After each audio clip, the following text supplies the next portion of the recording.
গেছিলাম একটু কেনাকাটা করতে। তো কিসের জন্য কেনাকাটা করছি আর কি কেনাকাটা করলাম সেটা চলো তোমাদেরকে শেয়ার করি। তো কালকে যাবো বাপের বাড়িতে, একটা অনুষ্ঠান আছে ছোটোখাটো। সেই অনুষ্ঠানটা কিসের জন্য সেটা তোমাদের কাছে কালকেই সব ভিডিওতে দেখতে পাবে, তো তখনই দেখাবো। তো এই যে ভাইয়ের বইয়ের জন্য শাড়ি আনতে গেছিলাম, মানে ওকে নিয়ে অনুষ্ঠানটা।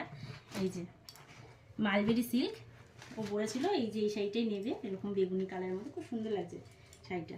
ভেতরটা দেখো, কালারটাও খুব সুন্দর, পুরো শাড়িটা অল ওভার শাড়িটা এরকম কাজ করা আছে। তো শাড়িটা কেমন হয়েছে কমেন্টে জানাবে। আর